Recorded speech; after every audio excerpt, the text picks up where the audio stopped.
नमस्कार, आप देख रहे हैं इंडिया टीवी। आपके साथ मैं हूं मीनाक्षी जोशी। सुबह के 11 बज चुके हैं। अब की बार किसकी सरकार का वक्त हो गया है। आज हम उन तमाम बड़ी खबरों पर जानकारी आपको देंगे जिस पर पूरी देश की निगाहें टिकी हुई हैं, जिसका कनेक्शन सीधा सीधा चुनावों से भी है। शिमला के संजौली में मस्जिद में अवैध निर्माण पर सुनवाई शुरू हो गई है। मस्जिद में इलीगल कंस्ट्रक्शन पर बुलडोजर चलेगा या नहीं, इस पर आज म्युनिसिपल कोर्ट से फैसला आ सकता है। वहीं लखनऊ से खुलेआम फायरिंग की तस्वीर सामने आई, जहां समाजवादी पार्टी के बाराबंकी सदर से विधायक सुरेश यादव के भाई के बच्चों के बीच झगड़ा हुआ। इसी दौरान कई बार फायरिंग भी हुई। जयपुर के कन्हैया लाल मर्डर केस में शामिल आरोपी मोहम्मद जावेद बेल मिलने के बाद आज रिहा हो जाएगा। तो वहीं हरियाणा में कांग्रेस की पहली लिस्ट आ चुकी है। 32 उम्मीदवारों में से 24 हुड्डा समर्थक है, यानी हुड्डा गैंग हावी दिखाई दे रहा है। कल आम आदमी पार्टी की भी अपनी पहली लिस्ट जारी हो सकती है। तो अयोध्या रेप कांड में आज समाजवादी पार्टी का डेलीगेशन पीड़िता से मिलने के लिए उनके घर जाने वाला है। तो ये 6 बड़ी खबरें इस वक्त आपके सामने हैं और सबसे पहले बात शिमला की ही करेंगे, जहां मस्जिद को लेकर महासंग्राम छिड़ा हुआ है।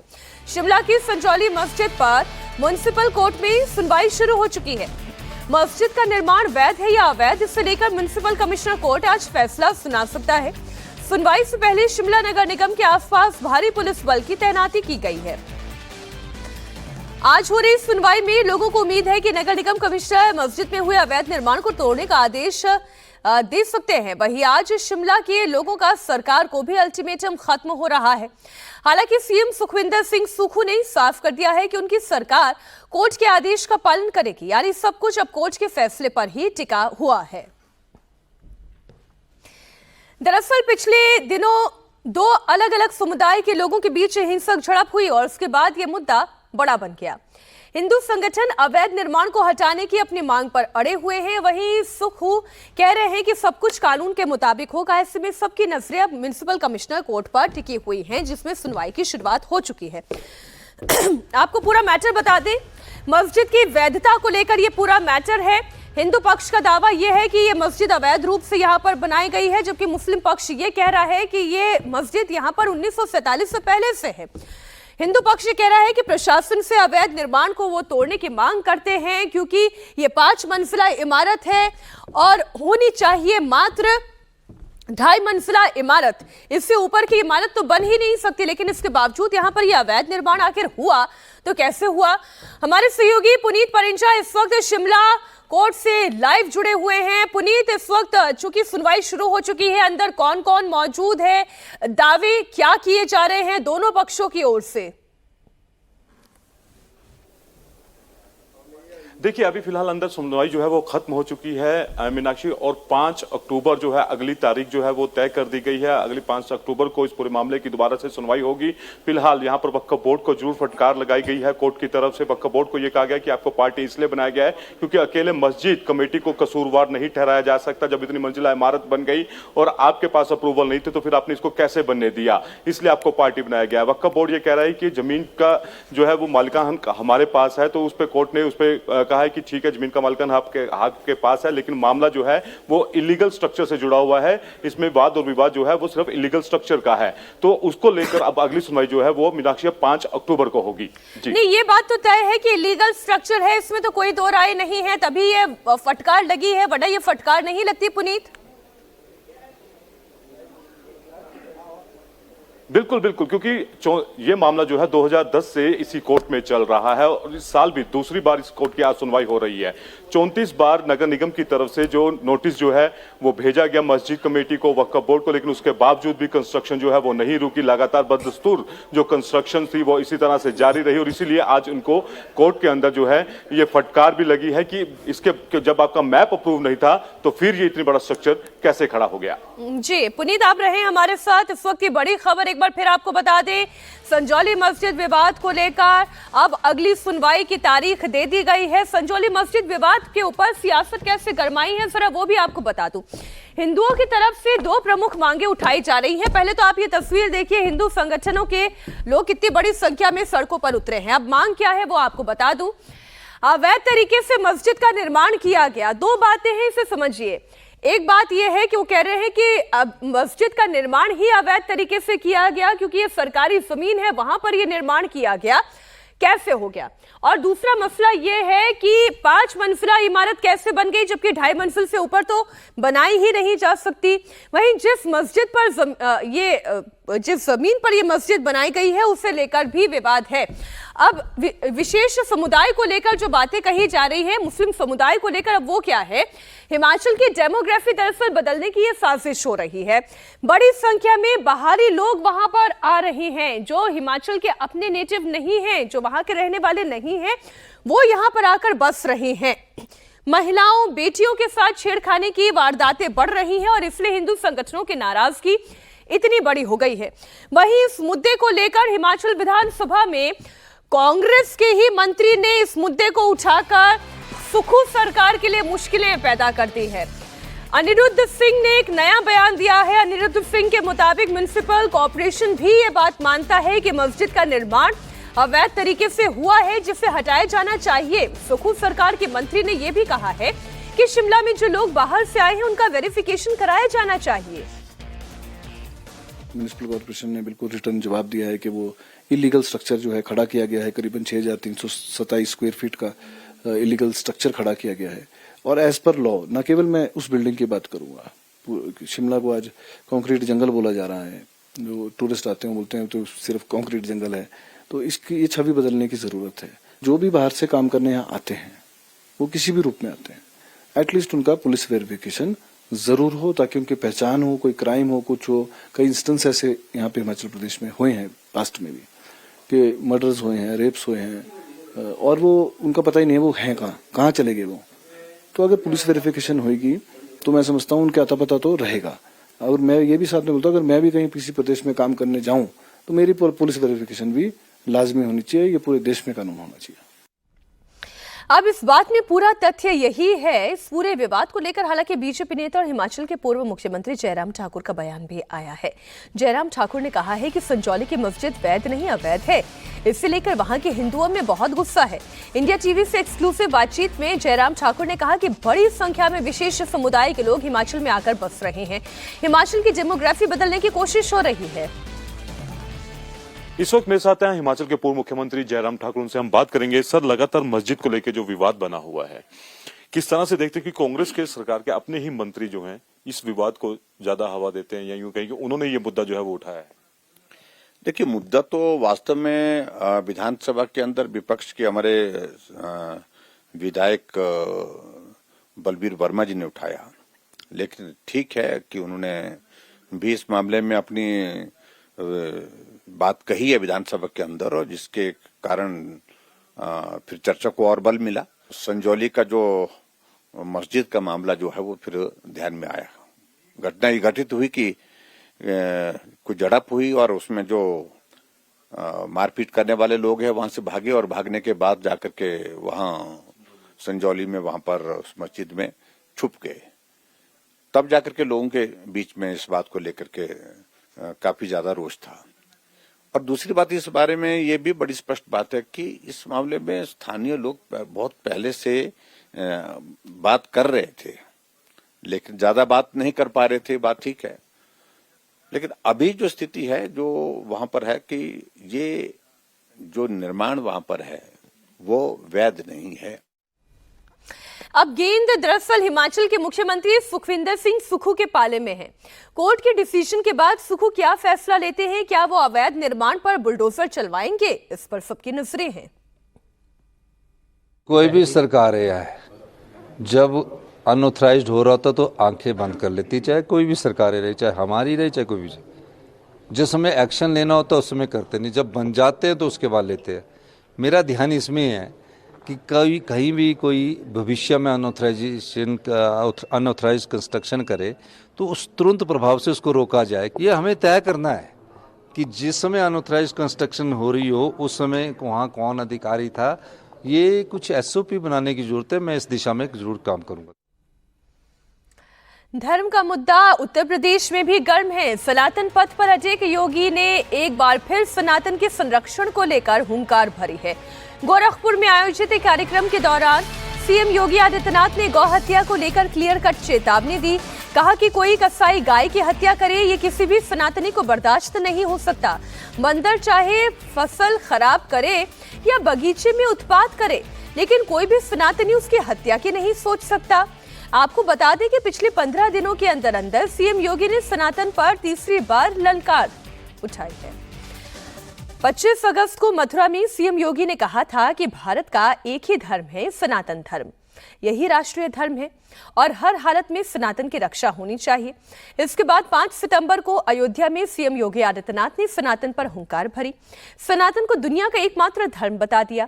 भारत की आत्मा सनातन है, संस्कृत और संस्कृति में ही भारत की प्रतिष्ठा है। तीसरी बार गोरखपुर में सनातन पर वो खुलकर बोले, क्लियर चेतावनी दी कि गौ हत्या किसी सनातनी को बर्दाश्त नहीं, बंदर की हत्या स्वीकार नहीं, क्योंकि कभी बंदरों के पूर्वजों ने सनातन के संरक्षण के लिए अपना सब कुछ बलिदान किया। आज भी आप गांवों में देखते होंगे, गाय को भले ही कोई अपने घर में खिलाए या ना खिलाए, लेकिन अगर कोई कसाई गाय की हत्या कर दे तो मुझे लगता है कि कोई सनातन धर्मावलंबी इसको बर्दाश्त नहीं करता। बंदर भले ही आपकी फसल को और आपके बाग को कितना ही नुकसान क्यों ना कर ले, लेकिन अगर कोई विधर्मी उस बंदर की हत्या कर दे तो आप उसको बर्दाश्त नहीं करते, क्योंकि कभी उसके पूर्वजों ने हमारी परंपरा के लिए अपना सर्वस्व बलिदान करने में योगदान दिया था। हनुमान जी ने माता सीता को ढूंढने में और भगवान राम की भक्ति के लिए जो अपना जीवन लगाया था, उसके प्रति कृतज्ञता हम ज्ञापित करते हैं। योगी आदित्यनाथ सनातन के पथ पर अडिग है और 15 दिनों में दूसरी बार सनातन पर उन्होंने हुंकार भरी है। वहीं बुलडोजर पर अखिलेश यादव के बयान से संग्राम छिड़ा है। अखिलेश यादव ने कहा था कि उनकी सरकार आई तो बुलडोजर का गोरखपुर की तरफ रुख कर देंगे, जिस पर सियासी घमासान बढ़ता जा रहा है। सीएम योगी आज दूसरे दिन गोरखपुर में हैं और अखिलेश यादव के बुलडोजर भेजने के बयान पर पलटवार कर सकते हैं। कल गोरखपुर में ही योगी आदित्यनाथ के मंच से सांसद और भोजपुरी एक्टर रवि किशन ने अखिलेश यादव को ललकारा था। अखिलेश यादव की मंशा को खतरनाक बताते हुए पूछा था कि कहां चलेगा बुलडोजर, गोरखपुर में गीता प्रेस पर या नाथ संप्रदाय की गोरक्षपीठ पर। ऐसे में आज योगी आदित्यनाथ अखिलेश यादव पर पलटवार कर सकते हैं। बुलडोजर पे हर एक व्यक्ति के हाथ नहीं फिट हो सकते, इसके लिए दिल और दिमाग दोनों चाहिए, दिल और दिमाग दोनों चाहिए। बुलडोजर जैसी क्षमता और दृढ़ प्रतिज्ञा जिसमें हो वही बुलडोजर चला सकता है। दंगाइयों के सामने नाक रगड़ने वाले लोग बुलडोजर के सामने वैसे पस्त हो जाएंगे। और जहां तक दिल और दिमाग, हमारे पत्रकार साथी आपको सबको पता है, ये कोई पहली बार बात नहीं मैं कह रहा हूं, और फिर कहता हूं, बुलडोजर में दिमाग नहीं होता है, स्टीयरिंग होता है उसमें। स्टीयरिंग से चलता है बुलडोजर। उत्तर प्रदेश की जनता कब किसका स्टीयरिंग बदल दे या दिल्ली वाले कब किसका स्टीयरिंग बदल दें।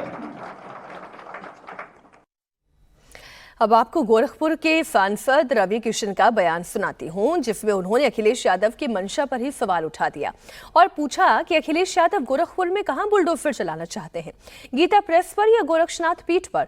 कल जब रवि किशन ने अखिलेश पर प्रहार किया तो उस वक्त सीएम योगी भी मंच पर मौजूद थे। अखिलेश यादव जी का बयान कि अगर उनकी सरकार आएगी, अगर आई तो भाई दिन में सब लोग सपना देखे ना, लेकिन सोच देखा कि अगर उनकी सरकार आएगी तो सारा बुलडोजर गोरखपुर की तरफ कूच करेगा। माननीय अखिलेश यादव जी बताइए, यहां पर गीता प्रेस है, धर्म का सबसे बड़ी संस्था, जहां हमारे हिंदुओं के धर्म की किताबें छपती हैं। माननीय अखिलेश यादव जी, नाथ संप्रदाय का सबसे बड़ा पीठ है गोरक्षपीठ, तो क्या आपका बुलडोजर जो कूच करने की आपने बात की वो कहां जाने वाला है? गीता प्रेस पर गोरक्षपीठ पर यह भी बताइएगा जरूर, ये सोच, ये मंशा आपकी बहुत ही खतरनाक है अखिलेश यादव जी। हरियाणा चुनाव के लिए कांग्रेस 32 नामों की 2 लिस्ट जारी कर चुकी है। माफ कीजिएगा, बीजेपी ने अब तक 67 नामों का ऐलान कर दिया है, लेकिन कांग्रेस बगावत के डर से फूंक फूंक कर कदम रख रही है। यही वजह है कि अभी केवल 32 नामों की 2 लिस्ट जारी हुई है। पहली लिस्ट में 31 और दूसरी लिस्ट में मात्र 1 नाम था। बगावत से बचने के लिए कांग्रेस में 32 में से 28 सिटिंग एमएलएस को टिकट दिया गया है। कल कांग्रेस में शामिल हुई विनेश फोगाट को जुलाना से उतारा गया। इस लिस्ट में भूपेंद्र हुड्डा का दबदबा रहा। 24 नाम उनके गुट के हैं, जबकि 4 नाम कुमारी शैलजा के समर्थकों के हैं। रणदीप सुरजेवाला के जिले कैथल की सभी 4 सीटों को फिलहाल होल्ड पर रख दिया गया है। कांग्रेस ने अब तक 2 लिस्ट जारी की। 32 कैंडिडेट की लिस्ट में शैलजा और सुरजेवाला का टिकट नहीं दिया गया है, जबकि शैलजा पिछले काफी समय से लगातार मुख्यमंत्री फेस की दावेदार कहती आ रही हैं। पहली लिस्ट में हुड्डा के 24 समर्थकों का नाम है। शैलजा गुट के 4 समर्थक हैं, जबकि सुरजेवाला के कैथल से लड़ने पर अभी सस्पेंस बरकरार है। विनेश फोगाट को हॉट सीट जुलाना से टिकट दी गई है, जहां से कांग्रेस 2005 के बाद से जीती ही नहीं है।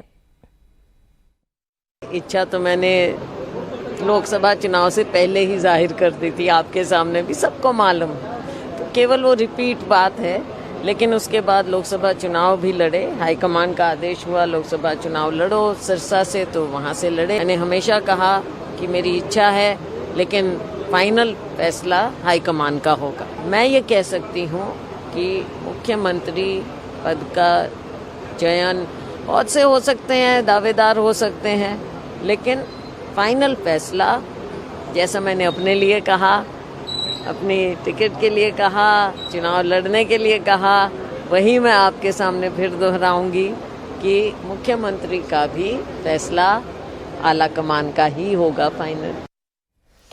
बीजेपी ने 67 नाम हरियाणा में जारी कर दिए हैं। बीजेपी के कैंडिडेट की लिस्ट आने के बाद इस्तीफे और बगावत की झड़ी लग गई थी।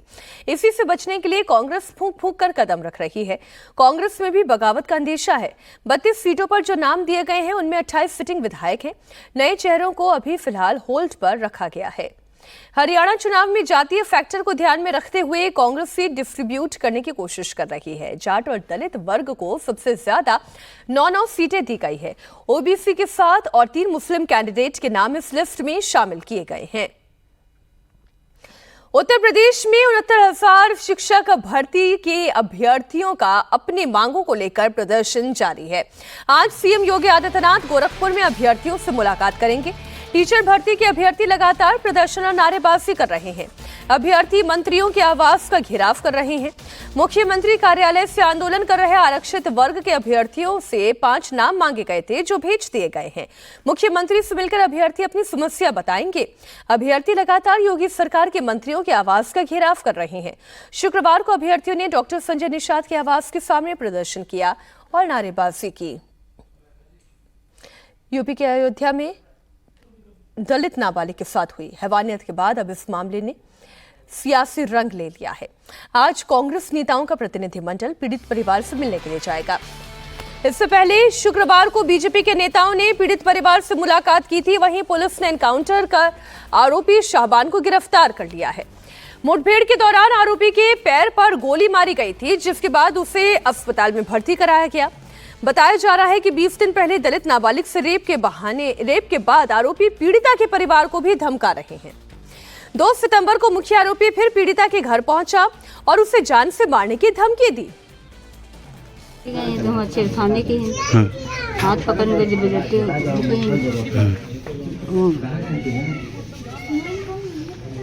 कौन थे वो लोग, क्या नाम थे? मुसलमान है। हाँ, कहीं हमारे साथ चले थे, माता जी मार डाला, गोली चला दी। कल उनको पुलिस ने मुठभेड़ में पैर में गोली मारी है। हाँ। तो क्या चाहती हैं, कार्रवाई क्या है इस पे? हमारे घर जान के गिर जाऊंगा। करीब 2 साल पहले राजस्थान के उदयपुर में हुए कन्हैयालाल हत्याकांड से जुड़ी हुई बड़ी खबर आपको दे दे। हत्याकांड के आरोपी मोहम्मद जावेद को जमानत मिल गई है। जावेद मुंह छिपाता हुआ जेल से बाहर आया और अपने भाई मोहम्मद शमशेर के साथ कार में बैठकर रवाना हो गया। राजस्थान हाईकोर्ट की जयपुर पीठ से कुल 3 लाख रुपए के मुचलके पर आरोपी को जमानत मिली है। इससे पहले 1 सितंबर 2023 को हत्याकांड के आरोपी फरहाद मोहम्मद शेख उर्फ बाबला को भी जमानत मिल चुकी है। बड़ी हैरानी की बात है, कन्हैया लाल का मर्डर का ये पूरा मामला कितना तूल पकड़ा था और उसके बाद इसे जमानत भी मिल गई है। और अब खबर लखनऊ से है। वहां खुलेआम फायरिंग की तस्वीर सामने आई है। समाजवादी पार्टी के विधायक सुरेश यादव के भाई के बच्चों के बीच झगड़ा हुआ। इसी दौरान कई बार फायरिंग की गई। सपा विधायक सुरेश यादव के भाई धर्मेंद्र यादव के परिवार में संपत्ति विवाद पर गंभीर मामला सामने आया।